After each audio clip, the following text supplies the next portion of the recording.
pedido reemplazo de don Germán Verdugo por el diputado don José Manuel Edwards, aquí presente. Eso es todo, presidente.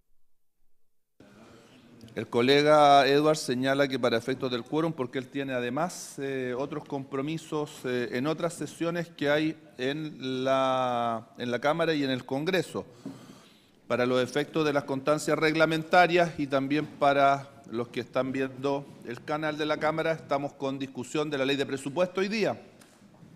Quien habla, de hecho, consta la comisión, señaló que tengo impedimento para poder estar en esta comisión. También he concurrido por temas de quórum, porque en el salón plenario de la Cámara de Diputados estamos con la sesión de la Comisión Mixta de Presupuesto, en este minuto analizando la partida de Agricultura. Entonces tampoco me puedo quedar por esa razón toda la sesión.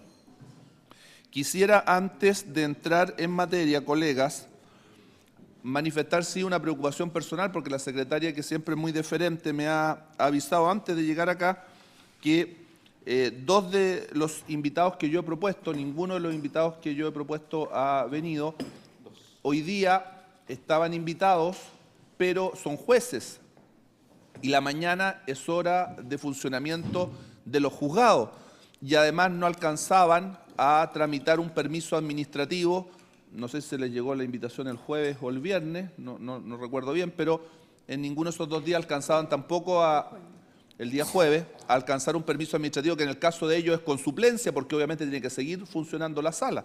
Entonces yo los pediría que sacáramos el acuerdo de poder darles las facilidades para ir el día miércoles, porque ellos en horario de funcionamiento de tribunales y sin suplencia no tienen cómo ausentarse de sus tribunales. ¿Les parece, colega? Así se saca el acuerdo para que la secretaria pueda coordinar si este miércoles o el otro, porque estamos... Diputada. No, yo no tengo problema, presidente, en hacer todas las gestiones para el día miércoles, pero cualquier gestión para después del miércoles, esa le pediría que lo hiciera con el presidente Ramón Farías, porque él quiere votar el miércoles a toda costa la idea en general. Entonces, cualquier cambio ahí, le pediría que usted lo pudiera ver con él, para que así no se genere problema. Yo ningún problema en que lo veamos con él, colega. Lo que sí es que yo hablé con el diputado Farías cuando me informó que por sus labores también legislativas no iba a poder presidir hoy día. Le hice esa pregunta y me señaló que no se iba a votar el día miércoles. ¿Ya? Es que no había informado eso con nosotros. Pues, como yo estaba con la información que ustedes tenían también, porque trato de seguir también la comisión cuando no puedo venir, ante la duda le hice formalmente la pregunta y me dijo que este miércoles no se votaría. Y por eso mismo, y sobre esa base, estoy haciendo la propuesta, en el entendido sí de que prioricemos este miércoles, en lo posible, a ambos magistrados, que son don Pedro Maldonado Escudero y doña Mónica Geldres Salazar. Si no se pudiera, inmediatamente para el siguiente miércoles en la tarde. Así se acuerda por unanimidad y le dejo la mesa. Es que, colega Ojeda, por reglamento le corresponde presidir a usted.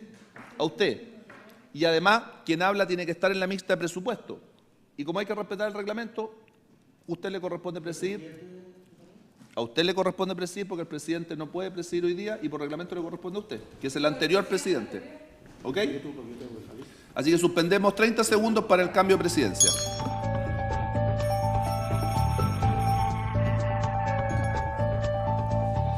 Muy bien, queremos saludarlos a todos ustedes que han querido venir para esta comisión de familia y adulto mayor con el objeto de que puedan entregar sus opiniones, sus puntos de vista respecto a este paquete de medidas que el gobierno ha presentado en la Cámara de Diputados y que le ha correspondido a esta comisión analizarlas, discutirlas y votarlas. Proyectos de ley que establecen un sistema de garantía de los derechos de la niñez, que crea la Subsecretaría de la Niñez y además otras modalidades como el defensor del niño y otras situaciones más importantes que seguramente ustedes en la invitación se les señaló. Así que yo voy a ofrecer la palabra a cada una de las instituciones representadas por cada uno de ustedes y cada uno de ustedes va a tener un espacio de tiempo de 15 minutos. máximo, porque hay muchas instituciones y queremos que todas participen y todas intervengan. Vamos a hacer le voy a ofrecer la palabra a cada uno de ustedes y después existirá un espacio donde los diputados y las diputadas harán preguntas o algunas interrogantes, algunas observaciones o aclaraciones respecto de las intervenciones de cada uno de ustedes. Así es que aquí están en presencia de los diputados don Ricardo Rincón, señora Carla Benavides, don Marco Espinosa y del que preside esta sesión Sergio Ojeda, diputado por Osorno, San Pablo y San Juan de la Costa. Así es que le voy a ofrecer la palabra en primer lugar. Voy a ofrecerle la palabra en primer lugar a la señora María Magdalena Muñoz, directora ejecutiva de la Fundación Ideas para la Infancia. Tiene la palabra, señora María, por 15 minutos.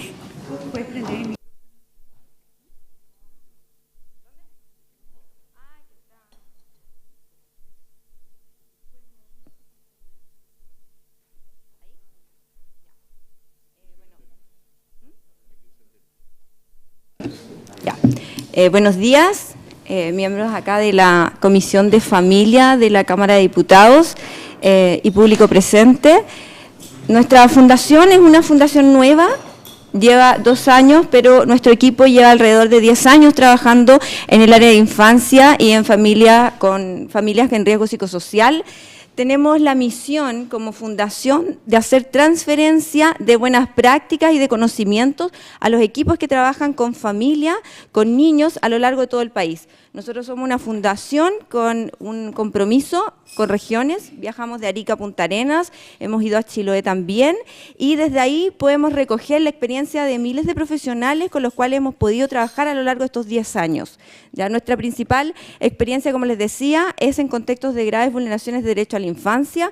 Trabajamos muchísimo con lo que es los colaboradores de CENAME, las fundaciones. Actualmente tenemos proyectos pilotos. Estamos trabajando en residencias de protección en 5 regiones del país, con 9 fundaciones colaboradores de CENAME y también en lo que es educación con la Municipalidad de Santiago. Entonces, ahora lo que nosotros vamos a presentar es la discusión que hemos tenido como equipo de fundación y también recogiendo todo lo que ha sido la retroalimentación que hemos recibido de las distintas fundaciones y los distintos profesionales con los cuales trabajamos. Bueno, para partir, señalar que el proyecto recoge los puntos más importantes por los cuales la sociedad civil se ha movilizado en los últimos 20 años. Desde que se firmó la convención, desde que Chile asumió ese compromiso, este es un hito muy importante en el cual finalmente se va a concretar en una ley de protección a la infancia. Permite superar el enfoque tutelar y declarar explícitamente la decisión del Estado de Chile de reorganizar todas sus políticas de infancia y familia desde un enfoque de derecho de la niñez, cumpliendo así la deuda histórica desde la ratificación de la Convención de los Derechos del Niño. La idea fundamental es el diseño e implementación de un complejo sistema de garantías de derecho de la niñez. Yo quiero partir señalando acá la similitud que nosotros también hacemos con respecto a lo que es en salud las garantías del Plan AUGE. Ya para nosotros nos parece interesante la idea también de plantear garantías en infancia, como un GES, un GEI, que nos permita asegurar lo que el niño necesita para poder restituir sus derechos. Bueno, la idea de sistema se nutre de todo lo que hemos aprendido en la última década del sistema de protección social y del subsistema de protección integral a la infancia Chile Crece Contigo. Permite pensar la articulación entre lo nacional y lo local, avanzar hacia mecanismos de alerta temprana, que después me voy a detener un poco en eso, organizar flujos de información y la oferta programática en los territorios y diseñar un modelo de apoyo a las familias y de acompañamiento al desarrollo de los niños y niñas. Este es el principal foco que nosotros como fundación siempre hemos tenido, que es de el fortalecimiento de la familia como el principal núcleo de desarrollo de los niños. Bueno. Sin embargo, y esa es la principal como la principal carencia que hemos visto es que no aparecen ninguno de estos puntos suficientemente explicitados en el proyecto de ley. Y son aquellos puntos que nosotros consideramos que son cruciales para que realmente esto pueda funcionar en la práctica. La segunda oportunidad está en el concepto de garantía de derecho de la niñez, que abre la posibilidad de instalar la discusión sobre la efectivización de los derechos y los mecanismos de exigibilidad de los derechos, entre otros. Por ejemplo, en la propuesta de crear mecanismos de protección administrativas a cargo del Ministerio de Desarrollo Social, que busca evitar la sobrejudicialización. Pero nuevamente la promesa implícita en el concepto de garantía queda a medio camino, ¿ya? Y vamos a ver también qué es lo que nosotros opinamos al respecto. El peso otorgado al Ministerio de Desarrollo Social y la propuesta de crear medidas de protección administrativa requiere, 1, tener personal debidamente capacitado en la aplicación de medidas de protección. ¿Ya? Hoy eso no está, y si bien ha sido algo que ha estado principalmente enfocado desde Sename, ahora lo vamos a pasar al Ministerio de Desarrollo Social, y ahí nuestra preocupación de si existen realmente competencias instaladas para que eso se pueda hacer efectivo. Crear instancias deliberativas y resolutivas en los territorios previas al tribunal. Si acá lo que se quiere es prevenir la sobrejudicialización de los casos, debemos tener también personas en los territorios que puedan hacer ese filtrado, por decirlo de alguna manera, y desde ahí puedan tomar decisiones con respecto a lo que es protección. Y ese es el principal punto de preocupación con respecto a las competencias que tiene. ¿Está preparado el Ministerio de Desarrollo Social para asumir todo lo que el proyecto implica? La creación de la Subsecretaría de la Niñez, medidas de protección administrativas y coordinación de toda la oferta de infancia en el país. Primero hay que hacer también lo que es un catastro de cuál es la oferta que hay. Tenemos algunos servicios que están dados desde educación, tenemos servicios también que están dados desde salud, tenemos servicios también que están arraigados principalmente en el Servicio Nacional de Menores, y cómo vamos a crear un sistema nuevo que pueda coordinar a nivel nacional toda esa oferta que hoy día existe. Y además crear líneas programáticas nuevas. Hay un aspecto de cualquier garantía de derecho que es la prestación que se ofrece desde la protección social. La protección social es necesaria para generar las condiciones para garantizar los derechos. Si bien el derecho no se reduce a la prestación social, esta es su expresión más concreta desde el Estado al ciudadano. Esperaríamos entonces que se apostara por generar un mecanismo radicado en la Subsecretaría de la Niñez que permita generar un catálogo de prestaciones garantizadas que se expanda según las posibilidades técnicas y económicas del país. A eso hablamos de un sistema de garantías, cuando tú hablas de un sistema de garantías en salud, y estamos hablando aquí de un sistema de garantías en infancia, que tuviéramos especificados cuáles van a ser aquellas garantías que se van a asegurar, cuáles van a ser los prestadores que vamos a tener y de qué manera el Estado va a poder concretar esa prestación. ¿Ya? Si actualmente lo que señala es de acuerdo a el presupuesto disponible y las competencias disponibles, eso nos deja en un terreno en lo cual uno puede dudar mucho de que finalmente se pueda garantizar la prestación que aquel niño necesita. ¿Ya? Por ejemplo, el derecho a la educación tiene protección financiera con la reforma educacional y se podría pensar en lo mismo para la atención de abuso sexual, etcétera. ¿Ya? Actualmente un niño que requiere a lo mejor una atención por haber sido víctima de maltrato o abuso sexual infantil, nosotros vemos que también existen largas listas de espera en lo cual esa prestación que el niño necesita no está asegurada, dado que no hay disponibilidad de oferta. ¿Ya? Y eso sucede en bastantes áreas. También vamos a hacer mención a lo que hace referencia a salud mental, que es otro de los puntos como cruciales que tenemos hoy día como carencia. En el proyecto actual eso está propiamente recogido. No se establece un catálogo de garantías explícitas en infancia con protección financiera similar a las GES, que era lo que les señalaba al principio. No están claros entonces los mecanismos de exigibilidad y cuál es la consecuencia si el Estado no cumple la garantía. ¿Ya? En definitiva, se trata de que el proyecto aborde la creación de un sistema integral de protección a la niñez con fuerte expresión local territorial, que acompañe desde la gestación hasta los 18 años de edad, y aquí es donde se cruza con el sistema Chile Crece Contigo, que dispone de un catálogo de prestaciones garantizadas, la cual, al asimilar a lo que fue la implementación del Plan Auge, uno esperaría que fuera de manera progresiva hasta que pudiéramos cubrir todas las necesidades que se requieran. Dicha garantía de la prestación supone desarrollo técnico. Las prestaciones se implementan con evidencia de su efectividad en asegurar el derecho y calidad del prestador. Es necesario contar con sistemas de acreditación. Acá no cualquiera puede trabajar en vulneración de derechos, no cualquiera tiene la expertise para trabajar en infancia, para trabajar en familia y para trabajar de forma efectiva.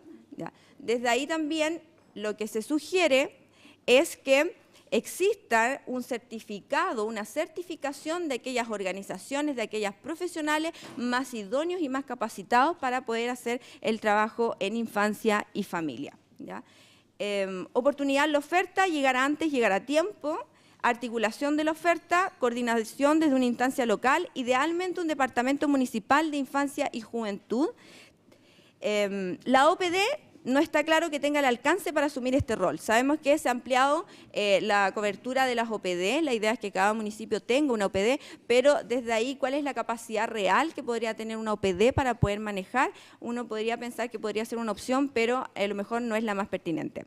Protección financiera, con glosas en el presupuesto nacional y mecanismos de exigibilidad que deben especificarse en la ley. Bueno, con respecto al defensor del niño, solicitamos que la ley marco incluya como estándar que el defensor sea autónomo, especializado, con cobertura nacional y con representación jurídica. Ahora, para detenerme en algunos puntos, yo les señalaba que nuestra principal expertise es el desarrollo infantil y trabajar en familia. ¿Ya? Desde ahí lo que muestra la investigación, y eso también se recoge en la ley, y eso es interesante poder destacarlo, que qué es lo que necesita un niño para desarrollarse bien: vínculos que promuevan apego seguro, sistema de crianza positiva, entorno respetuoso de sus derechos, entorno enriquecido para el aprendizaje y un entorno seguro y estructurado. Desde ahí que lo que propone la ley logra abarcar y logra en cierta medida tomar en consideración aquellos aspectos que el niño necesita. ¿Y cuál es uno de los que nosotros más destacamos? Es la centralidad de la familia.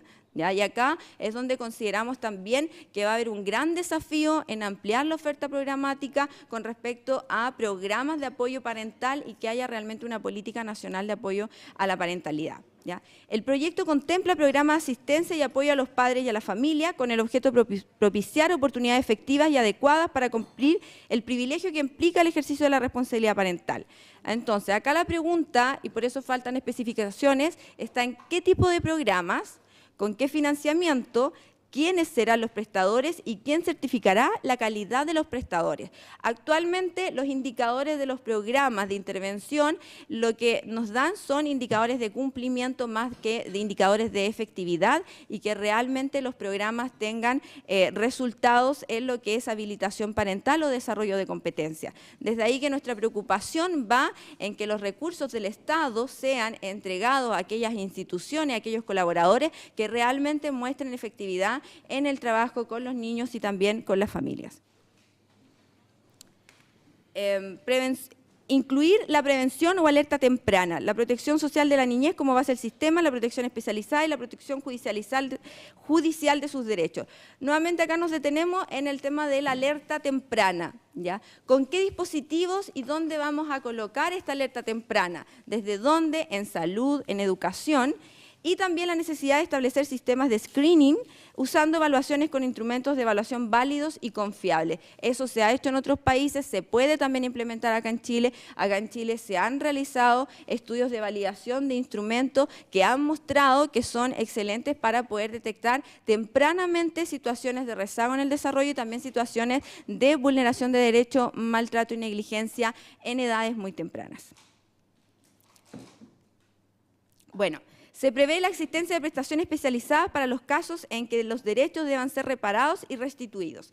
Y acá es donde estamos con la principal necesidad, que hay prestaciones, son prestaciones que no están especificadas y no tienen protección financiera ni mecanismos de exigibilidad, ¿ya? Debido a proceso y especialización, lo que señala la ley, el Estado velará por asegurar que todo niño pueda hacer valer en los procedimientos en que interviniere los derechos y garantías que le confiere la Constitución, ¿ya? Entonces, acá, los órganos del Estado propondrán una efectiva especialización de todos los funcionarios cuyas tareas digan relación con la protección de los derechos del niño. Nuevamente, acá, lo que a nosotros nos interesa es el tema de la instalación de capacidades y la capacitación que van a tener aquellos que tengan que ver con la intervención con los niños. Entonces, lo que señalábamos, la certificación de colaboradores, la certificación de los profesionales y quién va a asumir la instalación de estas capacidades, porque muchas veces queda a cargo de los mismos colaboradores. Ya. Con respecto al derecho a la información, nuevamente una observación con respecto a lo que son los recursos económicos que están considerados para esto. Nosotros, si nosotros pensamos que un niño tiene derecho a información y a saber qué es lo que le concierne con respecto a su vida, la pregunta es si se dispone del presupuesto para diseño de materiales, formación de profesionales. O sea, acá estamos hablando que para poder concretar este derecho y hacerlo efectivo, nuevamente necesitamos garantizarlo y para ello necesitamos también que haya un presupuesto que esté comprometido para que esto lo podamos hacer efectivo. ¿Cuántos minutos? En general, eso es más o menos solamente para cerrar. Vamos a mostrar, nuevamente yo vuelvo a destacar nuestra función en términos de investigación y de traer prácticas basadas en evidencia para el fortalecimiento parental y el desarrollo de la infancia. Acá tenemos lo que es una gráfica, ¿ya?, de lo que sucede con el desarrollo infantil, el desarrollo parental y las oportunidades que da el contexto. Cuando no hay oportunidades del contexto, nosotros vemos que el desarrollo parental no se puede, la parentalidad positiva no se puede desplegar realmente y de ahí vemos las consecuencias en el desarrollo del niño. Por eso nos parece central poder generar las condiciones para las cuales los padres realmente puedan ejercer una parentalidad positiva y desde ahí potenciar el desarrollo de los niños. Los niños que son vulnerados en sus derechos necesitan que la reparación incluya prestaciones que sean especializadas y que sean efectivas y desde ahí la formación de los profesionales que vayan a tener que finalmente poner en práctica las acciones que implica la ley debería ser un punto crucial a considerar. Eso. Muchas gracias, señora María Magdalena. Le rogaría que nos completara la cartilla esta. Porque la presentación sí, la tienen. Hay aspectos que no figuran, sí, de los que usted señaló ahí. ¿La cambió ahora la tenemos? ¿La cambió? Sí, sí, la tienen ahora, sí. Entonces, para que se lo entreguemos a los señores diputados y diputadas para que se informen respecto de su exposición. Enseguida vamos a ofrecer la palabra a la señora Carmen Gloria Moreira, directora de Fundación Advocates Chile. Va a exponer la señora María Jesús Cordero, Eiveret Dorsainville, abogada. ¿Están las dos? Sí. Por 15 minutos. Ah, ya. ¿Tienes presentación? No, no tenemos presentación. ¿Él cómo se llama? A ver, ¿quién va a hablar? Ambos vamos Se va a... a ir el tiempo, presidente. La señora María Jesús primero. Sí. Ya. Tiene la palabra. Buenos días, honorables señores diputados. Vengo en representación de Advocate Chile. Somos una organización de abogados que funcionamos bajo la forma jurídica de una fundación y fue creada para promover la defensa de la libertad religiosa y la justicia con compasión. Venimos acá principalmente para abogar por el sentido común y la lógica del proyecto en cuanto a lo que el proyecto de ley trata de abordar y que se está discutiendo actualmente, puesto que nosotros creemos y pensamos que este está atentando en contra del orden de la naturaleza y es reflejo del espíritu de nuestra época. Y estamos muy preocupados por el destino del país y las decisiones que se están adoptando al respecto. Es por eso que primero nos referimos a los fundamentos mismos de esta ley, pues no se había visto hasta esta época que los padres cada vez menos tuvieran injerencia en la crianza y en la educación de los padres. Y es este punto que en particular voy a relevar y hacer énfasis en las críticas y en las propuestas respecto a dicho proyecto de ley, puesto que el Estado está ganando cada vez más injerencia en la esfera de la familia, de las conciencias, y se entromete en la vida privada y en las decisiones que las familias deben adoptar.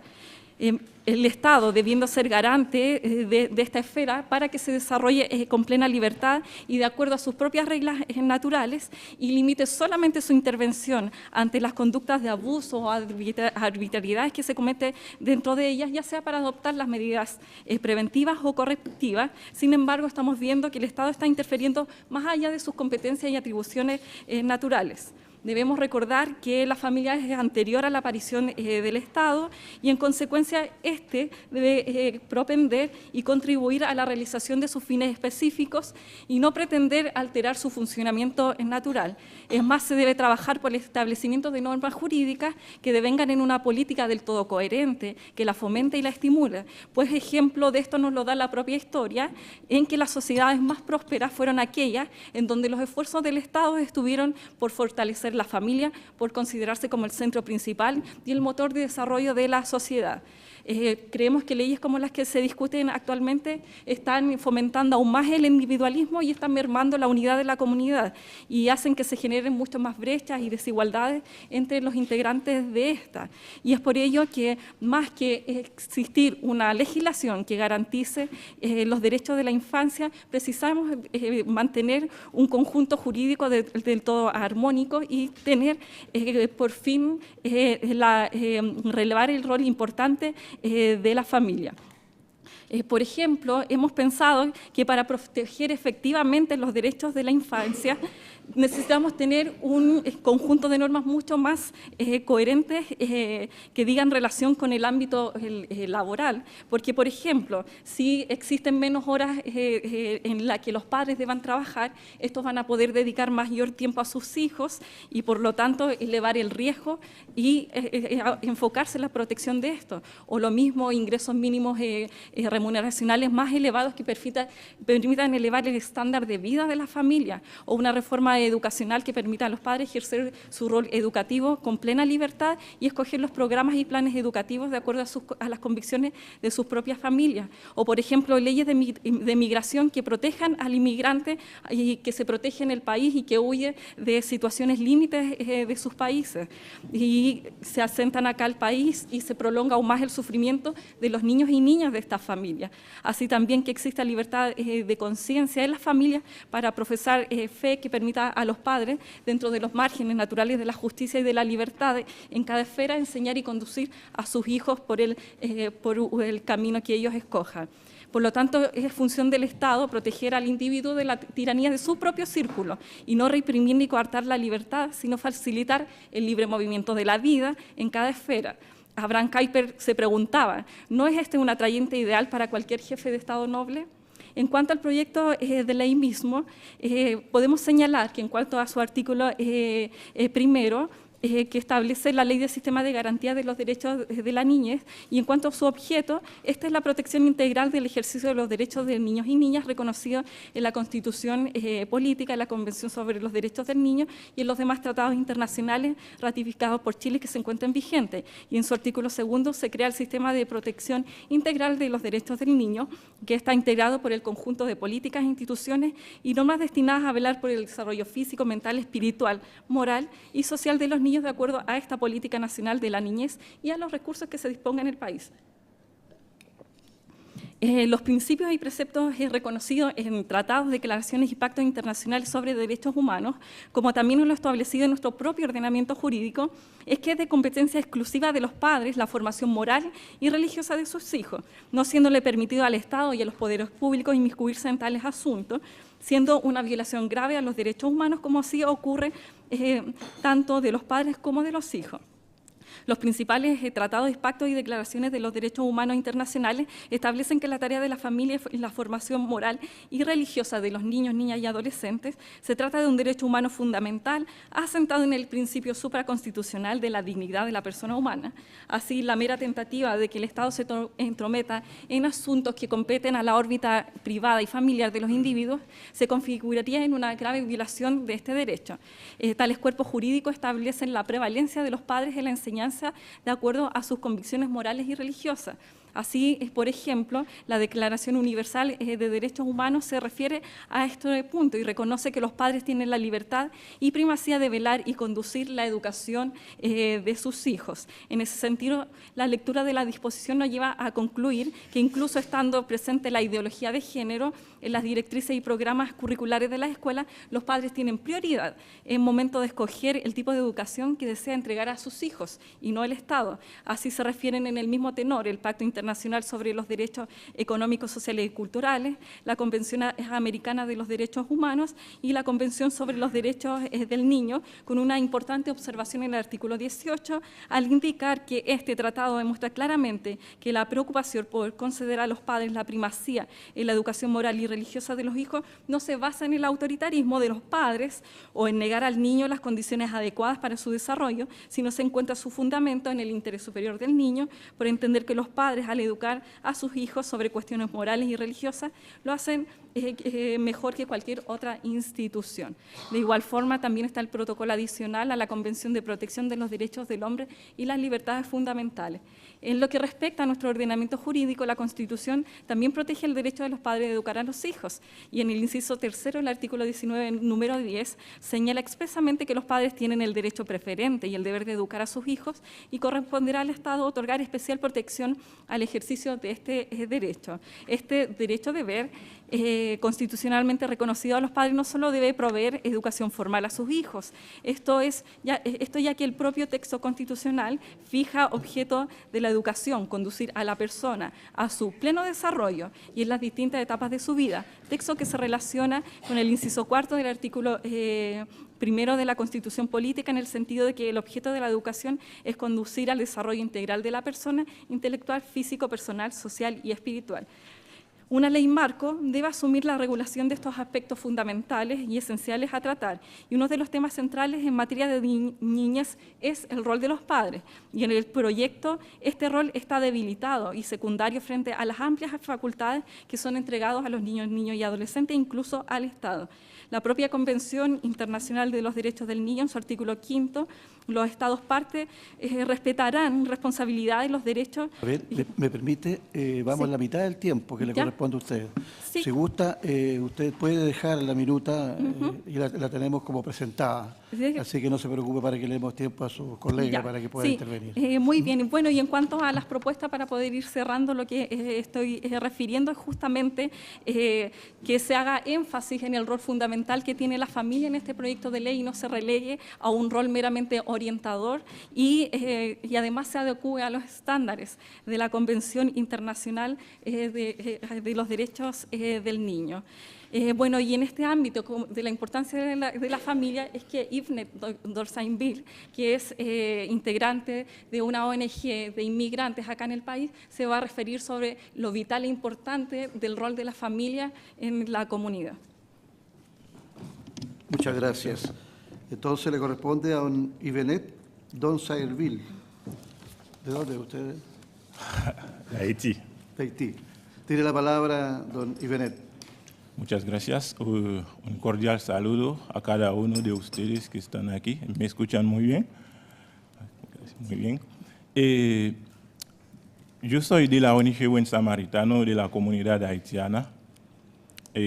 Para ser más breve, quiero apuntar y acentuar en un elemento que varias veces pasa en el olvido.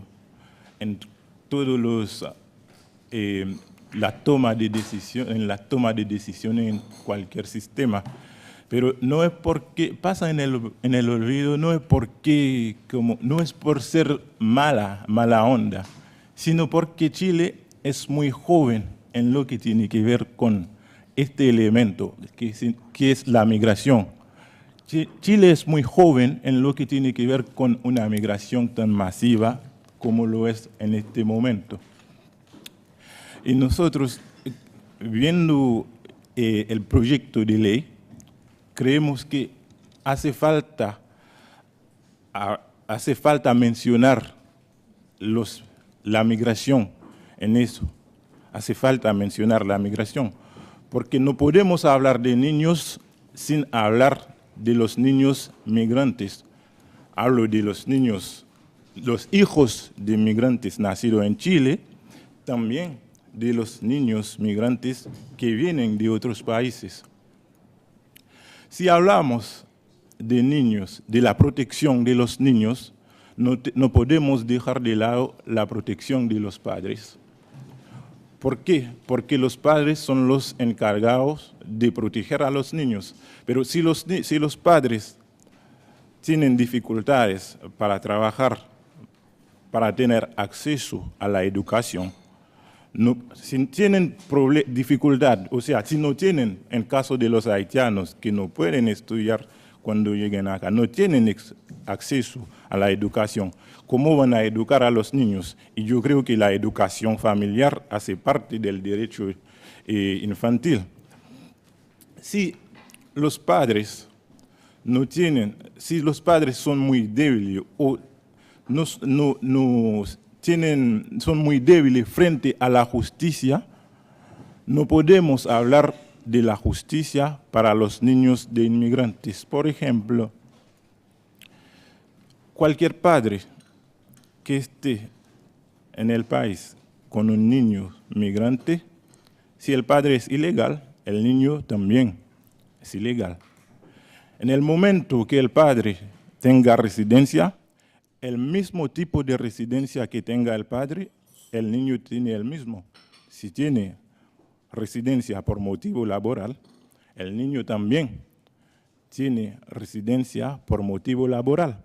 De un año también. Cuando vence la residencia del padre, vence también la residencia del niño, que hace que este niño no puede acceder a un colegio porque necesita ser legal.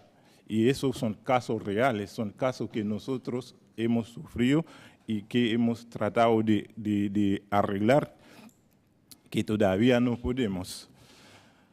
Lo otro, si hablamos de la seguridad, por ejemplo, quiero leer esa pequeña parte que hace parte también del proyecto. Los organismos del Estado deben asegurar políticas, programas y asistencias apropiados para que la familia pueda asumir adecuadamente esta responsabilidad y para que los padres asuman en igualdad de condiciones sus responsabilidades y obligaciones. El Estado, para hablar de una ley que proteja a los niños, no solamente hay que ver eso de los niños migrantes, los que nacen acá, porque todos son niños. No podemos hacer diferencia entre niños y niños. Cualquier niño es un niño y merecen el mismo derecho. Entonces, las niñas, niños y adolescentes tienen derecho a la dignidad como sujetos de derechos y de personas en desarrollo, a no ser sometidos a trato violento, discriminatorio, vejatorio, humillante, intimidatorio. Yo creo que hay que acentuar en este punto, porque si estamos haciendo ley, dejando de lado esas cosas, vamos a sufrir, o sea, hay que pensar también en la consecuencia. Como lo he dicho anteriormente, varias veces no es por mala onda, pero es que Chile es muy joven es muy joven en el tema, entonces se deja de lado. Pero si estamos hablando de niños donde hay discriminación, niños donde intimidan a los niños, donde maltratan a los niños. O sea, la semana pasada, varias de ustedes podían ver en la noticia, hay un video que circula en todas las redes sociales, donde un niño colombiano fue golpeado, maltratado por carabineros. Y llegó el padre del niño, se fue sangrando. Entonces, hablar de la protección del niño sin pensar en los niños inmigrantes significa que dejamos estos niños, no son niños. ¿Por qué son inmigrantes? Son grandes, no hacen parte de los niños. Y los padres también que son desprotegidos, una vez que son desprotegidos, los niños también son los mismos. Muchas gracias. Muchas gracias, don Ibenet. Nos entrega entonces la pautita para que sean distribuidas a los señores y señoras diputados. Enseguida voy a ofrecer la palabra don Ruggiero Cosi nos viene y va a hablar en su representación don Cristóbal Aguilera, representante de la Fundación Comunidad y Justicia. Don Cristóbal Aguilera. Sí, yo soy. ¿Trae usted también una pauta? Voy a entregarla después. Lo entrega después. Sí. Le voy a ofrecer la palabra. Don Cristóbal, tiene la palabra. Muy bien, muchas gracias, señor presidente y diputado integrante de la comisión. Agradezco la invitación que se nos ha hecho llegar a la ONG Comunidad y Justicia. Nosotros somos una organización cuyo giro es promover los derechos humanos y por lo tanto este proyecto obviamente nos interpela muchísimo. El proyecto aborda muchos temas, diversos temas de infancia, por lo tanto nosotros quisimos condensarlo principalmente en dos. El primero, lo que tiene que ver con los derechos del niño en cuanto a entenderlo como sujeto de derecho. Eso es como la base por la cual parte este proyecto y todo el tema que se desprende de ello, que es la capacidad del niño y el principio de la autonomía progresiva, que son los temas en donde aparentemente innovaría este proyecto de ley. Y en segundo lugar, el segundo tema que nosotros quisiéramos tocar en esta discusión en general, de las ideas en general del proyecto, es el reconocimiento que hace este proyecto de ley de los derechos que están contenidos en la Convención, que eso también al parecer es uno de los objetivos principales de este proyecto según se lee en el mensaje. Bueno, para comenzar, yo quería partir señalando que nuestra legislación ya reconoce a los niños como sujetos de derecho. Si uno lee nuestra legislación, por ejemplo, el artículo 55 que define qué es persona, es decir, qué es sujeto de derecho, puede advertir que la definición comienza diciendo que todo individuo de la especie humana es persona, cualquiera sea su edad. Es decir, cuando son menores de 18 años, independiente de la edad, es comprendido niño, es comprendido persona, es sujeto de derechos humanos. Incluso nuestra legislación va más allá y coherente con la Convención de los Derechos del Niño, reconoce al que está por nacer también como sujeto de derecho, como persona. Incluso la misma Convención de los Derechos del Niño señala en el preámbulo que a los niños se les debe protección antes y después del nacimiento, protección legal. Y de hecho, de eso se deriva objetivamente que también ahí hay un niño, un sujeto de derecho que merece protección. Y así también en la legislación internacional de derechos humanos, por ejemplo, la Declaración Universal de los Derechos Humanos o la Convención Americana de los Derechos Humanos señala que todo ser humano tiene derecho al reconocimiento de su personalidad. Por lo tanto, en este sentido, el proyecto no innovaría en el reconocimiento de los niños como sujetos de derecho. Sin embargo, si en algo innova en este aspecto es desde el punto de vista nuestro de forma negativa. ¿Por qué? Porque la Convención de los Derechos del Niño señala que se da a entender por niño todo ser humano menor de 18 años. En cambio, este proyecto cambia el concepto ser humano por concepto persona. Yo creo que uno no debería dejar pasar esto sin una crítica especial, sobre todo por la corriente cultural que hoy día nos envuelve, sobre todo a propósito del debate del proyecto de aborto, que pretende instalar la idea de que solamente son personas quienes han nacido y no quienes no han nacido. Entonces, el cambio del concepto ser humano a persona iría en esa dirección. Yo creo que eso hay que denunciarlo. Me parece a mí que eso no es coherente con la Convención de los Derechos del Niño, sino que al contrario, afecta la vulneración del derecho del que está por nacer.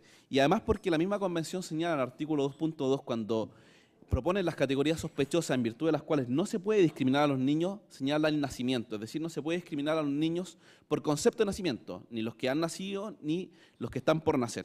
Entonces, nosotros efectivamente vemos que acá hay una concreción que no se innova en el sentido de que se está reconociendo a los niños como sujetos de derecho, sin embargo, este aspecto negativo afecta al reconocimiento de la personalidad que está por nacer, que sí lo hace la Convención de los Derechos del Niño, y una interpretación sistemática de nuestra legislación nacional como internacional también llevaría a esa conclusión. Ahora, en lo que sí innova este proyecto en el Estatuto de la Capacidad del Niño, es decir, no solamente se va a entender que tiene capacidad, sino también hace ciertas interpretaciones respecto al principio de la autonomía progresiva del niño. Nosotros señalamos que es evidente que el niño es sujeto de derecho, eso no hay duda respecto de ello. Sin embargo, también es evidente que el niño, en ciertas etapas de su desarrollo, no puede ejercer esos derechos. Un niño de 2 años, evidentemente, no puede ejercer esos derechos. De hecho, la misma definición de niño que ofrece la Convención y que ofrece este proyecto de ley, esa definición se hace para distinguirlo de la mayoría de edad, poniendo énfasis en la capacidad de ejercer los derechos. Ahí va el tema del ejercicio de los derechos. Nosotros decimos entonces que tiene la capacidad de gozar los derechos, es sujeto de derecho, pero que evidentemente en cuanto a su ejercicio hay ciertas limitaciones. Y que de hecho si uno ve a las disposiciones que actualmente regulan ese tema en nuestra legislación, en tema por ejemplo de derecho privado, del Código Civil, puede advertir que la capacidad se restringe de ejercicio, no de goce, sino que de ejercicio a los menores de edad, a los niños. A los impúberes, por ejemplo, que son los que tienen menos de 7 años, no se les reconoce ninguna capacidad de ejercicio y todos los actos que realizan son nulos, de nulidad absoluta, que incluso hay quienes señalan que eso es equivalente a la inexistencia. Esto no quiere decir que no sean sujetos de derecho, insisto. Un niño, por ejemplo, puede heredar. Lo que no puede hacer es administrar los bienes que hereda. Un niño de 2 años puede heredar, por supuesto que sí, pero evidentemente no puede ejercer esos derechos. Lo mismo ocurre, por ejemplo, en el matrimonio. Un niño menor de 16 años no puede prestar el consentimiento necesario para poder configurar y perfeccionar el contrato civil de matrimonio. Y esto porque nuestra legislación entiende que no puede comprender las características del matrimonio y tampoco comprometerse con sus fines. Ahora, esto ayuda a comprender la diferencia fundamental que hay y que este proyecto lamentablemente nosotros pensamos que confunde entre el concepto de ser sujeto de derecho y el concepto de capacidad de ejercer esos derechos de los cuales el niño es sujeto. Quizá un ejemplo puede ilustrar mejor este asunto. Por ejemplo, los padres tienen derecho a elegir el colegio de su hijo. Eso es evidente y yo pienso que todos los que tienen padre estarán de acuerdo con ello. Y eso lo protege también nuestra Constitución en el artículo que regula la libertad de enseñanza.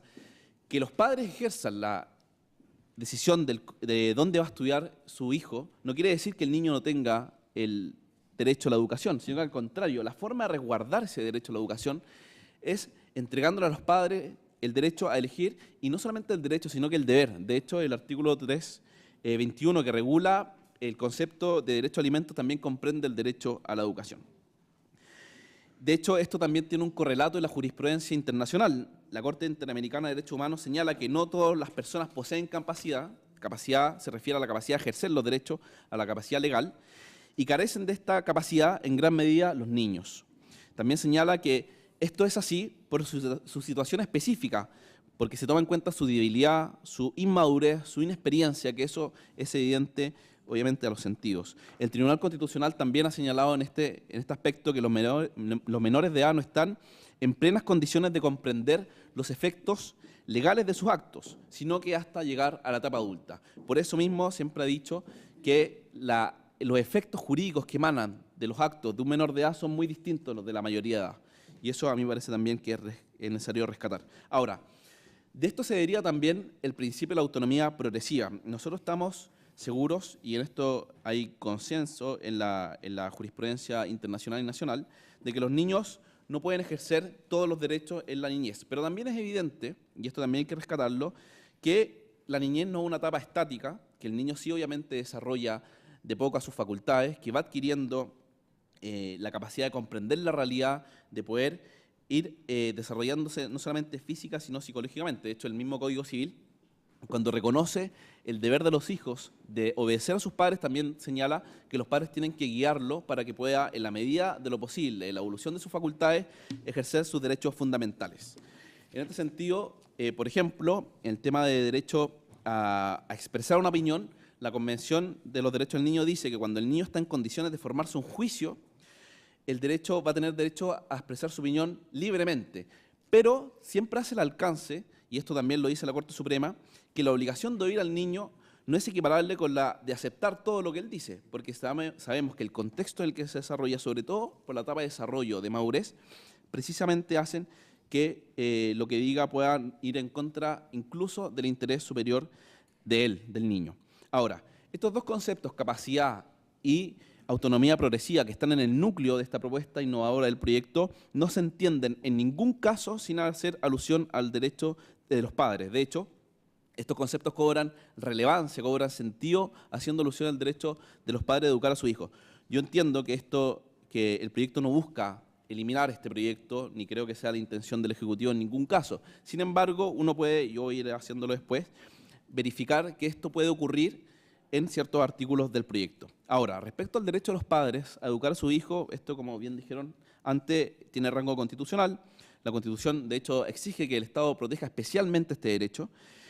En lenguaje del proyecto de ley, uno podría decir que los padres son los principales defensores del niño, son los principales defensores de sus hijos. Y, de hecho, la relación padre-hijo es lo que hace que la familia sea el núcleo fundamental de la sociedad. Es la relación del padre y del hijo, la relación de educación, de cuidado, la que hace que cobre relevancia pública la familia y, en virtud de eso, el Estado tiene la obligación de cuidarle y cuidar también su autonomía. El artículo 1 también señala este aspecto. El Estado tiene el derecho y el deber de cuidar la autonomía de las familias para conseguir sus propios fines. Y solo debe asumir la formación de aquellas personas, de aquellos niños, cuando el Estado no puede hacerlo, porque el Estado en ese sentido tiene un rol subsidiario. La familia es la primera educadora de los hijos y esto está reconocido en nuestra legislación nacional, también en la Convención de los Derechos del Niño, en bastantes artículos. Ahora, ¿qué ocurre con estos conceptos en el proyecto? ¿Qué es lo interesante que hay que ver? Yo pienso que estos conceptos se ven... ¿De dónde, por favor? ¿Cómo? Sí. 5 minutos. Estos proyectos se ven gravemente, estos conceptos se ven bastante tergiversados en este proyecto de ley. Por de pronto uno podría señalar que el derecho de los padres a educar a sus hijos es bastante desvalorizado por no nombrarlo. La Convención de los Derechos del Niño lo menciona al menos 5 veces de manera explícita. Este proyecto lo menciona solamente uno y no hace alusión al derecho a la educación, sino a la responsabilidad de los padres. De hecho, no está incorporado en el título segundo del proyecto de ley que hace mención a los principios que inspiran este proyecto de ley. También cuando hacen alusión al principio de la autonomía progresiva, señalan que el padre tiene el deber de orientar y dirigir al niño, pero no de educarlo. Y sacar la palabra educación, que es una palabra que está incorporada en la Convención de los Derechos del Niño, a nosotros nos parece sumamente grave. Lo mismo, por ejemplo, en el artículo que regula los criterios para poder determinar el interés superior del niño, que es el artículo 9. No menciona la opinión de los padres, cuando son ellos, precisamente, quienes, por el diario vivir, saben cuál es el interés, cuál es lo que le corresponde, qué es lo que mejor es para el niño. Y así en otros derechos, y sobre todo esto lo digo teniendo presente lo que se ha dicho en la prensa, sobre todo por el Consejo para la Infancia, en entrevistas en distintos medios de comunicación, se ha hecho alusión a este aspecto y se ha intentado poner sobre la mesa como si el derecho de los padres estuviera en oposición al derecho del niño, por ejemplo, a la privacidad. Eso no es así. Es la familia la principal educadora del niño y es la familia donde el niño desarrolla de manera más perfecta, en concordancia con su evolución y de manera más perfecta en sentido de protección, los derechos del niño. Ahora, si esto es, a nuestra opinión, bastante grave, esta confusión de conceptos, a nosotros nos parece más grave todavía el rol de la administración. Porque se puede advertir de una lectura del mensaje del proyecto, de las ideas que inspiran este proyecto y del articulado, una intención de desvalorizar la presencia de los padres en la educación de su hijo y fortalecer el rol del Estado. Por de pronto, nosotros podemos decir, por ejemplo, que si bien el derecho de los niños se menciona, de los padres a educar a sus niños se menciona solamente una vez, el deber de garantizar los derechos de los niños por parte del Estado se repite incansablemente en la mayoría de los artículos. De hecho, en el título segundo, que tiene 19 artículos que regulan los derechos de los niños, los derechos que los reconoce, se nombra 12 veces al Estado como principal garante de esos derechos y 6 veces a la familia, es decir, la mitad. Eso da cuenta, a nuestro parecer, una intención detrás que nos parece bastante peligrosa. De hecho, incluso en el artículo 2, por ejemplo, que menciona los obligados a proteger estos derechos según la ley, menciona primero al Estado y después la familia. A nuestro parecer, ahí hay algo bastante grave. Y también en el título tercero, que regula las facultades que tiene la Administración para poder ejercer la garantía de estos derechos, por ejemplo, el artículo 25, que se refiere al deber general de la Administración, no nombra el deber de asegurar el derecho de los padres a educar a sus hijos, que, como dijimos, es el que le da sentido a la protección de los derechos del niño. Lo mismo el artículo 31, sobre los supuestos de adopción de medidas administrativas. No se exige a la Administración el asegurar estos derechos. Y esto, para ir finalizando, va en contra de manera explícita de la Convención de los Derechos del Niño. Y esto yo creo que hay que ser bastante enfático, señor presidente y diputados de la mesa, porque la Convención de los Derechos del Niño, siempre cuando señala que la autoridad administrativa, el Estado, puede tomar medidas que conciernan a los niños, tiene que tener en especial consideración el derecho y el deber de los padres de educar a su hijo. Siempre. Y eso no tiene un correlato en esta ley. Si esta ley quisiera homologar el reconocimiento de los derechos que hace la Convención a nuestra legislación nacional, debiera explícitamente hacerlo y constantemente, como lo hace la Convención. Nosotros no pretendemos sacar al Estado de esta relación, ni menos que el Estado deje de preocuparse de garantizar los derechos de los niños. Al contrario, queremos que esté presente, pero queremos que tome el lugar que le corresponde. Y el lugar que le corresponde no es el de educar a los niños, tampoco es ejercer la disciplina, tampoco es guiarlo en la toma de decisiones. Eso corresponde constitucionalmente, a la luz de la interpretación de los tratados internacionales de derechos humanos, especialmente, principalmente e incluso exclusivamente a los padres. El Estado, a pesar de que se le otorgue a la administración pública todas las facultades para poder ejercer el derecho a educar a los hijos, que se regule específicamente lo que puede realizar, nunca va a poder suplir el deber de los padres y el derecho de los padres de garantizar a los hijos. Entonces, para ir finalizando, cierro con esto, me parece a mí que el rol de la familia está desvalorizado, creo que hay que insistir constantemente en que ellos son los principales promotores de los derechos del niño, porque la familia, los padres son efectivamente y principalmente, incluso exclusivamente, el defensor principal del niño. Eso, señor presidente. Muchas gracias. Muy bien, muchas gracias, señor Cristóbal. Vamos a ofrecer la palabra enseguida a don Gustavo Delgado, representante de la Fundación Justicia para Todos. Don Gustavo viene acompañado de don Joaquín Reyes Barros, abogado y profesor de Derecho de la Universidad Católica. Se van a repartir el tiempo, me imagino. Sí. Bien. Quiero ofrecerle la palabra, entonces, ¿traen minuta para que nos dejen la minuta? Se lo voy a entregar posteriormente a doña Erika. Sí, la envían después. Gracias.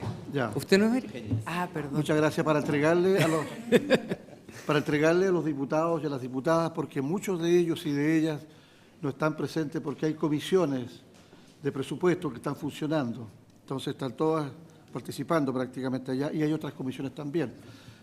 Pero aquí estamos los diputados que los estamos recibiendo y escuchando. Así que tiene la palabra don Gustavo. Muchas gracias, señor diputado.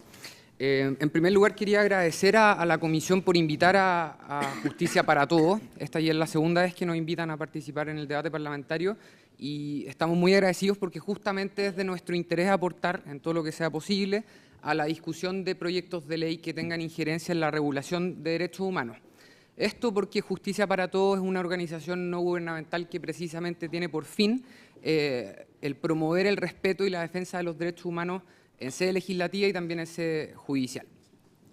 Yo soy Gustavo Delgado, soy abogado de la Universidad Católica y precisamente quiero hablar desde mi experiencia, que es el derecho constitucional. Soy ayudante de derecho constitucional y de derecho administrativo en la universidad y me dedico a juicios de derecho público. Pues bien, el propósito de esta presentación precisamente es analizar el proyecto de ley que se ha presentado en relación al sistema de garantías de derechos de la niñez desde una perspectiva de derecho constitucional, determinando si es que el contenido de este proyecto es contrario o es coherente con la regulación constitucional de los derechos que este proyecto regula. Pues bien, Adelantando la conclusión de este análisis, les puedo decir que hemos encontrado al menos 5 causas o vicios de constitucionalidad en el proyecto, y son vicios graves que están a lo largo de todo el articulado del proyecto, vicios que en principio significarían que para poder cumplir el fin, muy buen fin, del proyecto de reconocer en Chile a nivel legal los derechos de los niños que la Convención de los Derechos del Niño establece o reconoce, para poder cumplir ese fin habría que reformar completamente el proyecto por la gravedad y profundidad de estos vicios. Adelanto cuáles son. En primer lugar, el proyecto de ley adolece de un vicio de discriminación arbitraria respecto de ciertos niños que quedan excluidos del ámbito de protección del proyecto, en contradicción directa, no solo de la Constitución chilena, sino que también del texto de la Convención de los Derechos del Niño que este proyecto pretende aplicar en Chile. En segundo lugar, el proyecto relega a un segundo plano el derecho preferente, como dice la Constitución, de los padres a educar a sus hijos. Esto se ve a lo largo de todo el texto y en particular en ciertos casos que ahondaré a continuación. Y lo relega a un segundo plano dando prioridad a la administración, en total contradicción con lo que señala el inciso tercero del artículo 19, número 10, que precisamente señala que el Estado tiene un deber de protección especial del derecho preferente de los padres. En tercer lugar, el proyecto adolece de un vicio de constitucionalidad por cuanto infringe el principio de responsabilidad del Estado, que está establecido en los artículos 38, número 2, y 6º y 7º de la Constitución, por cuanto establece atribuciones o potestades públicas para órganos del Estado, todas las que señala la ley, el proyecto de ley quiero decir, pero siempre sujetos a la disponibilidad presupuestaria, una palabra que se repite alrededor de 15 veces en el proyecto. Y esto supone, obviamente, que cualquier particular, cuando la administración no cumpla o no satisfaga sus necesidades públicas establecidas en estas atribuciones legales, pueda demandar al Estado por su responsabilidad al lesionar sus derechos por omisión.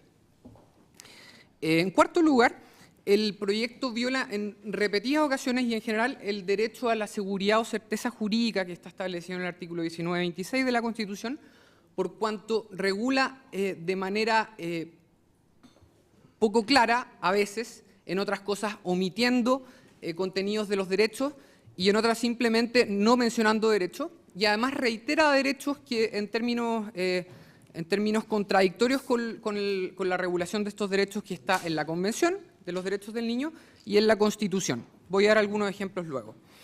Esta regulación reiterativa pero incompleta de derechos no solo es problemática por una cuestión de técnica legislativa, sino que es problemática porque supone que los particulares no van a tener ninguna claridad de cuál es el contenido concreto de los derechos que se les asegura en la Constitución y en la Convención. En quinto lugar y por último, el proyecto también viola el principio de jurisdicción de los tribunales de justicia, que está establecido en el artículo 76 de la Constitución. ¿Perdón? ¿Quinto violación o está dentro del cuarto? Esta es la quinta violación. Es la quinta. Sí. Entonces viola el principio de jurisdicción de los tribunales de justicia, que está establecido en el artículo 76 de la Constitución, por cuanto entrega a un órgano administrativo, y particularmente a un ministerio que administrativamente es la mano derecha del presidente de la República, entrega entonces al presidente de la República, a través de un ministerio, el conocimiento y decisión de un asunto contencioso, de una causa civil. Esto está prohibido por el artículo 76 y por lo tanto para poder establecer las atribuciones que el proyecto de ley entrega a la administración, habría que crear un tribunal o más bien asignarle esa competencia a un tribunal especial. Profundizo ahora en cada uno de estos 5 vicios. En primer lugar, como adelanté, hay un vicio de discriminación arbitraria en contra de ciertos niños que son excluidos de la protección que entrega esta ley. La ley define, el proyecto de ley define que para efectos de esta ley se entenderá que el niño es toda persona menor de 18 años. Pues bien, esto se contrapone expresamente a lo señalado en la Convención de los Derechos del Niño, que define a los niños como todo ser humano menor de 18 años. Además, la propia Convención en el preámbulo señala que la protección legal que deberán entregar los Estados partes a los niños deberá otorgarse desde antes de su nacimiento y después de su nacimiento. Es decir, obviamente, antes de nacer, cuando están concebidos en gestación, Y esto está absolutamente fuera del ámbito del proyecto de ley de acuerdo al tenor de la definición de niño. En fin, esto también queda bien claro cuando se analizan las categorías sospechosas de discriminación arbitraria que establece el proyecto, que sin prejuicio de que mencionan muchas categorías que no están mencionadas en ningún tratado internacional y particularmente en ninguna ley chilena, no menciona, curiosamente, el nacimiento. Y eso sin prejuicio de que la Convención para los Derechos del Niño establece expresamente que la protección y el ejercicio de los derechos de los niños será sin distinción alguna, independientemente de, y entre otras condiciones señala, el nacimiento. Esta omisión o esta discriminación arbitraria por omisión podría parecer un simple olvido del Ejecutivo. Pues bien, no lo es, y no lo es porque el Ejecutivo recientemente, en el examen periódico universal de 2014, se negó a acoger una recomendación respecto de la protección de las personas desde la concepción hasta la muerte natural, en el entendido de que la legislación chilena, el artículo 74 del Código Civil, protege los derechos de los seres humanos solo desde que son personas, y es decir, solo desde su nacimiento. Esto, por de pronto, no solo se opone a la Convención de los Derechos del Niño, también, por supuesto, a la Convención Interamericana que protege la vida desde la concepción. En fin,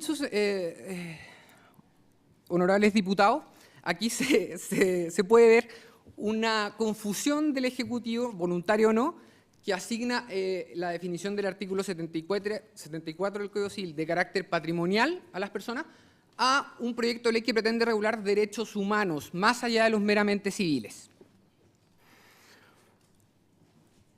El segundo vicio en que incurre este proyecto de ley es relegar a un segundo plano, y dando prioridad a la administración del Estado, a los padres en el derecho y deber de educar a sus hijos.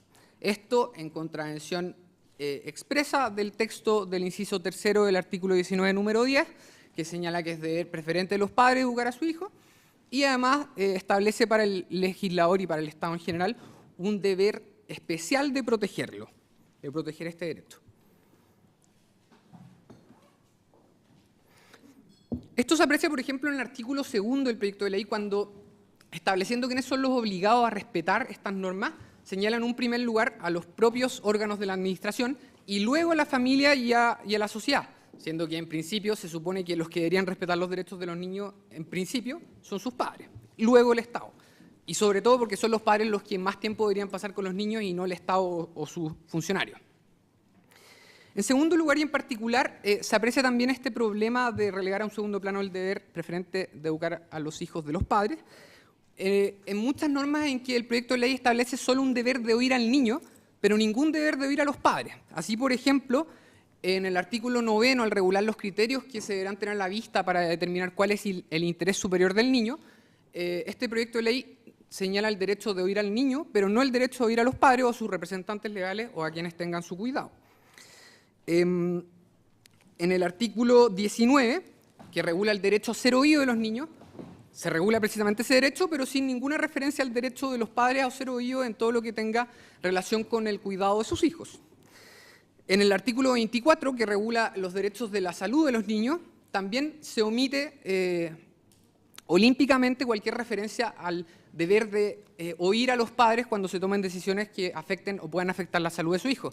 Es más, en el artículo 24 del proyecto de ley se establece que podrán consentir los mismos niños respecto de medidas terapéuticas en su favor, lo que me parece gravísimo, por cuanto no solo atenta en este sentido contra el deber de los padres y derecho de educar a su hijo, sino también eventualmente a la propia salud de su hijo y a la libertad de derechos como la libertad religiosa o la libertad de conciencia. Luego el artículo 30 del proyecto, que establece principios comunes para las medidas que puedan adoptar la administración y los tribunales, también establece el deber solo de oír al niño, pero no de oír a los padres, lo que, como hemos dicho, resulta violatorio del deber preferente de los padres de educar a su hijo. Por último, también el proyecto de ley establece una omisión de informar a los padres acerca, por ejemplo, en el artículo 23, de las medidas pedagógicas que se adopten en relación a su hijo, y luego en el artículo 24, de las medidas terapéuticas que se pueden adoptar también respecto a ello. Ya ha explicado, y creo que suficientemente, la violación que supone al principio de responsabilidad del Estado, el solo contemplar atribuciones de órganos del Estado sujetas a la disponibilidad presupuestaria de cada órgano.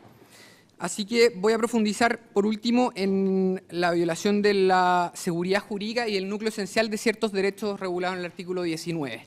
¿Le va a dar espacio a su colega? Sí, claro. Porque le va quedando muy poco tiempo. Sí, me quedan 30 segundos a mí, no se preocupe. Pues bien, se viola la seguridad jurídica y el núcleo esencial, como hemos dicho, del derecho y deber preferente de los padres de educar a su hijo, por todas las razones expuestas. También se viola el derecho a la vida, porque se lo regula omitiéndolo, es decir, se regula el derecho a un nivel de vida acorde a las condiciones socioeconómicas del niño, que también está contemplado en la Convención de los Derechos del Niño, pero se omite olímpicamente una referencia al derecho a la vida de todo niño, y desde antes de su nacimiento hasta después, derecho que sin embargo está regulado en la Convención, en el artículo 6º.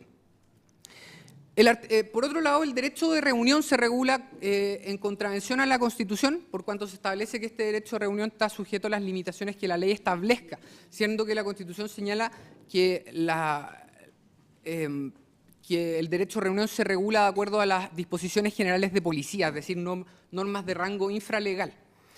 En cuarto lugar, se viola la regulación de la libertad religiosa establecida en el artículo 19 de la Constitución, por cuanto se señala en este proyecto que los niños podrán ejercer libremente cualquier religión que no sea contraria a la ley, siendo que la Constitución establece un nivel de limitaciones mucho mayor, por cuanto solo se pueden ejercer libremente los cultos que no sean contrarios a las buenas costumbres, al orden público o a la moral. En fin, el artículo 19, número 26, y el 19 en general también resulta violado por cuanto en el artículo 17 del proyecto se señalan ciertos valores que la Administración deberá promover al regular todo lo que tiene relación con los niños. Esta selección de valores es arbitraria, no responde ni a los derechos establecidos en la Constitución, ni a los principios establecidos en la Constitución, y viola en este sentido de manera indirecta la libertad de expresión de todos los ciudadanos. Ahora le dejo la palabra muy breve a Joaquín Reyes, que se va a pronunciar acerca de la autonomía progresiva en el proyecto. Muchas gracias. Lo mío es muy breve, ¿no? por si acaso. Yo solamente quiero hacer hincapié en la noción que se introduce en este proyecto y que no se encuentra claramente definida, que es la de autonomía progresiva. El concepto de autonomía progresiva, de acuerdo a lo que uno puede leer, parece o podría llevar, si es que este proyecto de ley llega a término, podría llevar a confundir o a oscurecer otras nociones que se encuentran en nuestra legislación, particularmente la legislación civil, que ya están bastante claras y que esto podría venir a confundirla, que es la noción de capacidad, ¿no? En el proyecto se señala, como alguien dijo también antes, que por fin ahora los niños van a ser tratados como sujeto de derecho y no como objeto. La verdad es que siempre han sido tratados como sujetos de derecho, en eso no hay duda en nuestra legislación. Lo que pasa es que son tratados con razón, digamos, hay un fundamento en la realidad en esto, como incapaces, ¿no? Incapaces absolutos o los menores adultos incapaces relativos, ¿no? Entonces, el concepto de autonomía progresiva parece tener relación con el concepto de capacidad progresiva, ¿no? Pero vuelvo a insistir, el concepto no está definido, por consiguiente esto podría ser una bomba de tiempo, digamos, dependiendo de quién utilice el concepto de autonomía, ¿no? La autonomía progresiva que está en el proyecto de ley no señala ninguna edad para el ejercicio de los derechos, a diferencia de la capacidad civil, que la capacidad para efectos civiles los 18 años o antes, digamos, los menores adultos pueden ejercer sus derechos, no por sí mismos, pero sí representados por un adulto. Respecto a los derechos consagrados en el proyecto y en relación con la autonomía progresiva, no hay edad ninguna, ¿no? Y queda a discreción, y esto consideramos que es lo más grave, ¿no? Queda a discreción de la autoridad administrativa cuándo se pueden ejercer estos derechos, es decir, cuándo el niño tiene potestad o capacidad para ejercer estos derechos. No queda al arbitrio de una norma objetiva, ¿no? Una edad, sino que a la discreción puramente de una autoridad administrativa. ¿Puede la ley, en abstracto, ¿no? Establecer una autonomía progresiva? Nosotros creemos que sí, pero siempre que se fijen criterios objetivos no discrecionales y que siempre tengan en cuenta el deber primordial de los padres para ayudar al hijo a ejercer esa autonomía. Suele entenderse también, uno podría entender del proyecto, que la autonomía se está entendiendo en oposición a los padres, como si hubieran dos voluntades que luchan, ¿no? La voluntad del hijo y la voluntad del padre, cuando en realidad, en la práctica, y cualquiera que tenga hijos, digamos, lo podrá ver, en el fondo de lo que se trata es que el padre va ayudando al hijo a adquirir su propia autonomía. Por consiguiente, no es que el padre sea un enemigo del hijo, no es que vea coartada la libertad del hijo o la autonomía del hijo por el hecho de tener que obedecer al padre, sino que precisamente la obediencia que el hijo le debe al padre está fundada en que el padre ve algo que piensa que el hijo, que le puede ayudar al hijo, digamos, a desarrollar su propia autonomía. Simplemente eso. Muchas gracias.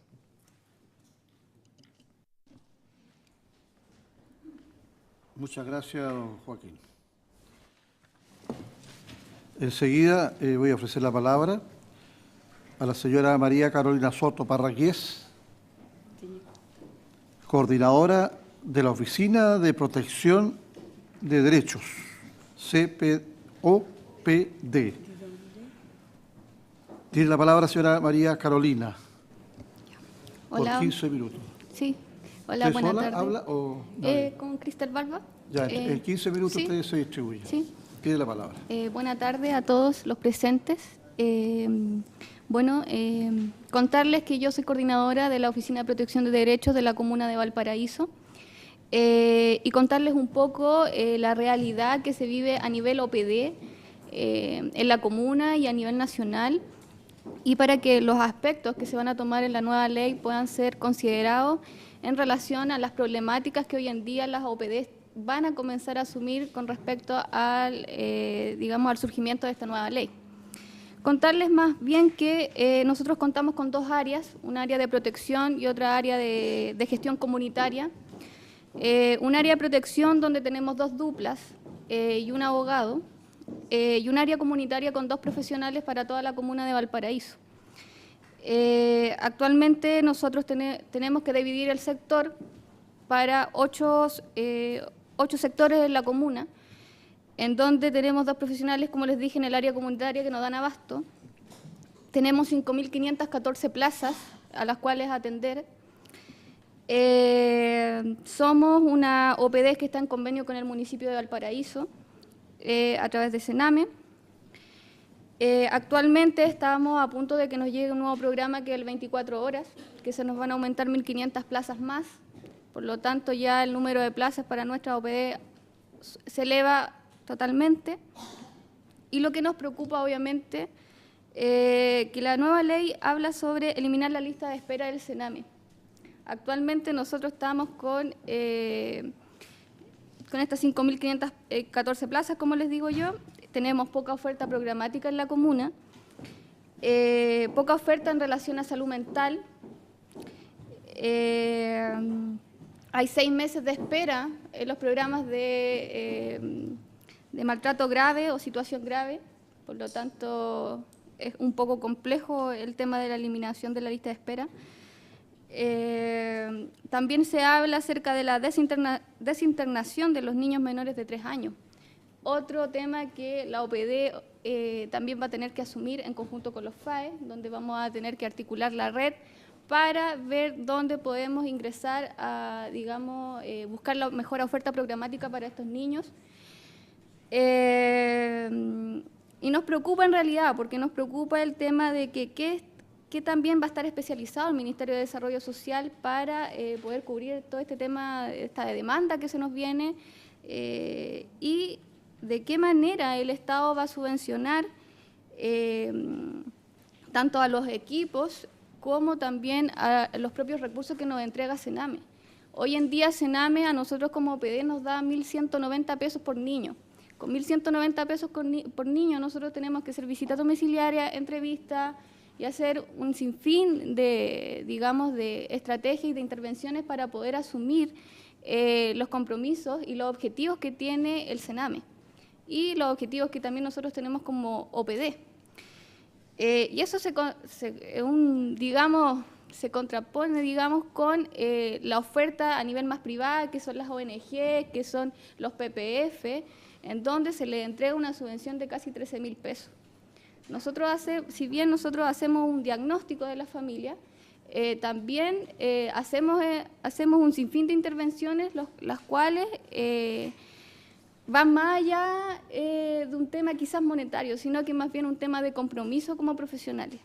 Nosotros actualmente dentro del área comunitaria, como les decía, tenemos 2 duplas para 5.514 plazas. Entonces, creo que no es suficiente, o sea, nos falta. Siempre se nos ha dicho que la comuna, por ser una comuna tan grande, deberíamos tener otra OPD.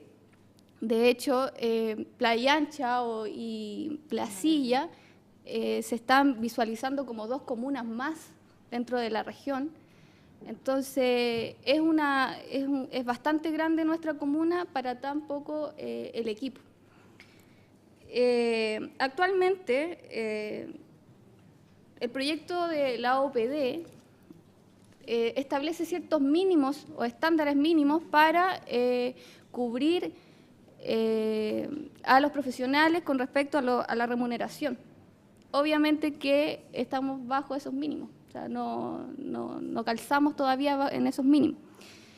Eso nos preocupa, es una preocupación constante que tanto a nivel municipal como a nivel de equipo o del equipo más regional que es Sename nos preocupa. Nos preocupa también el tema de las capacitaciones. Escuchaba a una de las colegas acá que se hablaba acerca de la vulneración, o sea, la vulneración de un niño, que un profesional esté capacitado para eso es súper importante, porque en realidad no cualquier persona puede darle la atención a ese caso. Es muy complejo dar atención a los distintos casos que nos llegan a nosotros.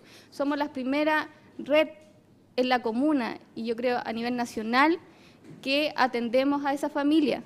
Entonces, por lo tanto, la OPD en este momento y a nivel nacional, que creo que es el sentir de todos nuestros colegas, está preocupado porque no tenemos muy claro el tema de quién se hace cargo de esto. O sea, nos están señalando más cupos,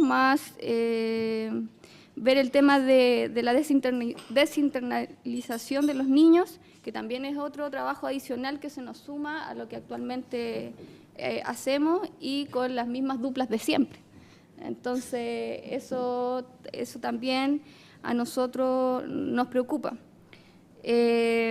Bueno, y en relación al tema de la promoción, que nosotros también tenemos un eje de promoción dentro de nuestra oficina, hoy en día se nos ha complejizado bastante poder ingresar a diversas, sobre todo a nivel más municipal o regional, a participar de algunas instancias que tengan que ver con la promoción de los derechos del niño. Es complejo poder ingresar. Sin embargo, estamos trabajando muy a codo con el Pladeco, que hoy en día es lo que se está creando en la comuna de Valparaíso, para dar a conocer nuestra postura, dar a conocer nuestro plan local de infancia. Estamos trabajando con toda la red de infancia de la comuna para dar a conocer un diagnóstico, porque hay que tener en cuenta que la realidad de Valparaíso no es la misma de Santiago. Tenemos una geografía bastante diversa, hay problemáticas distintas, hay programas distintos, que no es la misma oferta programática para todas las comunas, por lo tanto, estamos en este momento trabajando para poder incorporarnos y para que se nos tome la opinión. Se nos tome la opinión como Oficina de Protección de Derechos, porque como les dije, nosotros somos la primera puerta de entrada a cualquier órgano que tenga que ver con infancia en la comuna, sobre todo en temas de protección o vulneración. Aquí mi compañera les va a comentar un poco del tema de la promoción. Bueno, buenas tardes. Entendiendo los tiempos con los que tenemos para exponer, acá mi compañera... ¿Ahí más cerca? Parece que lo tengo que pagar. Ahí sí. Su nombre, por favor. Cristel Barba, soy encargada del área de gestión intersectorial del OPD de Valparaíso. Muy bien, muchas gracias. Gracias. Bueno, en cuanto a lo que señala mi compañera María Carolina Soto, nosotros tenemos, en base a un registro histórico de Valparaíso, del trabajo que se hacía a nivel de gestión comunitaria, era un trabajo que dejó grandes marcas en la infancia y en los que ahora son jóvenes y adultos en la comuna. Sin embargo, tenemos que saber que a nivel tanto regional como nacional, esos programas y esos proyectos se fueron apagando, se fueron ahogando en cierta medida, y esto todo ha quedado relegado, el trabajo intersectorial, a las OPD, como también a algunos centros de salud y uno que otro jardín infantil o colegio que tiene la voluntad y la disposición de trabajar en conjunto y en red. ¿Qué es lo que pasa? Bueno, en realidad hoy en día lo que es gestión intersectorial, y esto es un sentir a nivel de las OPD, tanto en la región de Valparaíso como también en las OPD a todo Chile, de que los programas de prevención, de promoción de los derechos de los niños, que es donde tenemos que realmente entrar a trabajar en una primera instancia, se ha visto mermado, ya que en realidad las OPD no pueden abarcar todas las zonas, ¿ya? Por lo mismo nosotros hemos tenido que generar una serie de estrategias para trabajar en los territorios de Valparaíso, entendiendo lo complicado que es este sector, que son 8 territorios con diversas realidades, donde hemos tenido que trabajar a través de los consultorios, los CEFAM, con las comisiones mixtas, los colegios, y eso ha generado también que nos exponemos también mucho a la disposición y a la voluntad de algunos profesionales que estén sensibilizados con la infancia. Simplemente los que no están sensibilizados con la infancia, no hay disposición de trabajo, ya sea en escuelas, ya sea en jardines infantiles o en los mismos consultorios. Dependemos mucho y estamos muy expuestos a la sensibilización y la necesidad de trabajar por la infancia, tanto en los territorios, la gente que trabaja en los territorios, como también en los gobiernos locales.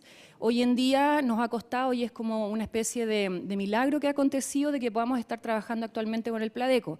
Pero siendo sincero, el tema de la infancia no estaba incorporado en el Pladeco. Esto fue porque hay 2 profesionales que trabajan en la municipalidad que sí están sensibilizados de manera personal por experiencia de trabajo, que dijeron ya, vamos, escuchemos al OPD que tiene que decir con su política local de infancia para poder incorporarla en el Pladeco. Nuevamente nos vemos expuestos a las voluntades de las personas, si están o no están sensibilizadas a la infancia, ¿ya?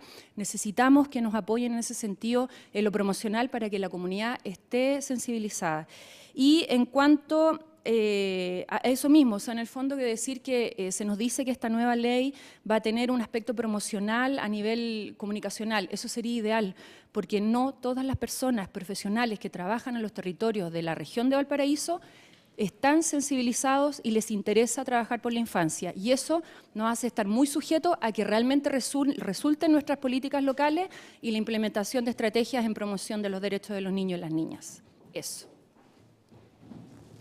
Muchas gracias. Una pregunta quiero hacerle. Ustedes se llaman Oficina Coordinadora de Oficina de Protección de Derechos.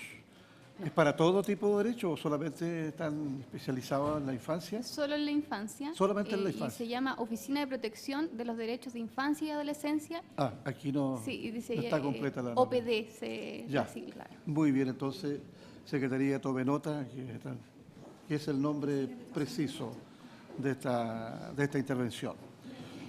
Muy bien, gracias. Vamos a ofrecer la palabra, por último, a don Hernán Corral. A ver, hay alguien experto en derecho de familia. Entonces, miramos. A ver, verifique usted, señora secretaria, si... Todas las personas que vinieron no hay. Muy bien. Salió la Carla. ¿Suspender? ¿No? ¿Suspendemos para qué? ¿Sí? ¿O terminamos? Ya, terminamos. Bien, yo quiero agradecerles la participación y la asistencia de ustedes a esta reunión, a esta sesión de comisión de familia, sobre todo cuando se trata de un tema tan relevante y tan importante como es la niñez. Creo que por primera vez se está tomando el tema de una manera integral, de una manera completa y absoluta. Y como se está tomando de esta manera, queremos que se haga bien y que no quede ningún aspecto fuera y que en verdad sean derechos y no antiderechos, que no sea lo contrario a lo que se pretende. Y la verdad es que A nosotros nos alegra de que hayan concurrido tantos grupos y tantas organizaciones, porque creo que son como 12 o 15 y van a seguir viniendo, lo que indica entonces que hay muchas organizaciones y que la sociedad entera está preocupada de lo que son los temas del niño. Se trata de que se aplique concreta y material y definitivamente lo que son los convenios de los derechos, la Convención de los Derechos del Niño, convención que tengo entendido que cumple 50 años y que no está del todo aplicada. La niñez hoy día, la niñez desvalida, la niñez desprotegida, hoy día necesita de parámetros y necesita de una institucionalidad. Y el Gobierno ha presentado entonces este paquete de garantías de derechos de la niñez que implica también la creación de otras instituciones. Por ejemplo, la subsecretaría de la niñez, se crean también el protector de la niñez, se crea también un comité interministerial de desarrollo social, se crea un consejo de la sociedad civil de la niñez y el Consejo Nacional de Niños, pero lo fundamental son estas disposiciones que están contenidas en este sistema de garantía de los derechos de la niñez y la subsecretaría de la niñez. Yo quiero decirles que lo que ustedes vienen a señalar acá van a ser acogidos porque vamos a solicitar a la Secretaría más adelante de que haga un resumen respecto de las observaciones que se han hecho de esto. Y muchas observaciones a lo mejor que los señores diputados y diputadas van a traducir en indicaciones. Esa es la importancia de su asistencia y esa es la importancia de las observaciones que ustedes hacen acá. Observaciones que tengan fundamento y que sean apreciadas van a ser sujetas a indicaciones. Quiero decirles también que aquí está presente un representante del Ejecutivo que está escuchando y está tomando nota, por lo que esta intervención es riquísima, y las anteriores y las que van a venir. Queremos nosotros hacer un buen proyecto de ley. El proyecto de ley a lo mejor no es perfecto, pero los proyectos de ley son perfectibles, nunca salen como entran. Siempre salen muy cambiados los proyectos de ley, y salen cambiados porque se producen otros enfoques, otras orientaciones y otros puntos de vista, que son los puntos de vista de los diputados. Esto aquí el Congreso Nacional, ustedes saben, no es una oficina de parte, nosotros tenemos la posibilidad de modificarlo a través de las indicaciones. Así que yo quiero decirles, y además quiero informarles que esta sesión va a ser retransmitida, está siendo retransmitida, por lo que también la comunidad va a conocer lo que aquí se está haciendo y va a también escuchar lo que ustedes están señalando. Importante la intervención del representante de Haití. Bienvenido a Chile. Lo han tratado bien, ¿no es cierto? Muy bien, sí. El representante de la Fundación Advocates. Así es que yo quiero decirles que estamos contentos con la habernos recibido. ¿Usted quiere decir algo, agregar algo? Sí, señor presidente. Yo creo una acotación que me parece que interpreta a todos los que están en esta mesa, porque a nosotros venimos acá a exponer porque de verdad nos interesa mucho el tema. Nosotros creemos que un proyecto que es muy relevante para los derechos humanos, para la aplicación y la defensa de ellos, de los niños. Y obviamente nosotros entendemos que haya diputados que tengan otras sesiones, pero la verdad es que yo nunca había visto, llegó bastante tiempo, que haya solamente un diputado en la mesa. Y sobre todo el proyecto tiene urgencia, el proyecto tiene urgencia simple. El gobierno está presionando para que este proyecto salga rápido y la verdad es que nosotros vemos que la discusión, nosotros hacemos todo el empeño para que sea seria, para que sea razonable, pero no podemos estar discutiendo porque no hay diputados que nos pregunten nuestra opinión. Entonces, yo no sé si usted como presidente de la comisión pudiera hacerle llegar esta impresión al gobierno, porque nosotros queremos discutir el proyecto, queremos hacer nuestras observaciones, pero no podemos porque no hay diputados con quienes conversar. Entonces, si pudiera, señor presidente, hacerle llegar esa impresión que me parece a mí que interpreto a todos los que están en la mesa, porque el proyecto está con urgencia, está promoviendo esta discusión lo más rápido posible y no hay discusión. Muy bien. Yo lo voy a hacer saber, pero quiero también informarle de que hoy día tenemos las subcomisiones de presupuesto. Incluso esta sesión no debió hacerse, lo decía la señora secretaria, porque, sí. Pero de todas maneras creo que su participación ha sido relevante. Esto no va a quedar en el aire, todo esto se va a ser traducido, va a ser resumido y va a ser presentado a los diputados para que tomen conocimiento, y en aquellas observaciones que existan, entonces pueden ser sujetas o traducidas también en indicaciones. En todo caso, esta no puede ser la última oportunidad que ustedes puedan asistir. Van a haber muchas instancias más adelante. Seguramente cuando se toque algún punto de esto, del proyecto de ley, y exista una relación con alguno de ustedes del artículo, seguramente ahí se les va a invitar nuevamente, porque cuando hay una discusión en particular, se les puede invitar para artículos en especial. Así que no se preocupen por eso, que van a seguir siendo considerados para el futuro y para las próximas sesiones que nosotros. Esto es algo que recién está empezando. Así que van a tener todas las posibilidades y todas las oportunidades. Así que les agradecemos y expresándole las disculpas del caso. Se da por levantada la sesión por haberse cumplido el objeto de esta. Gracias.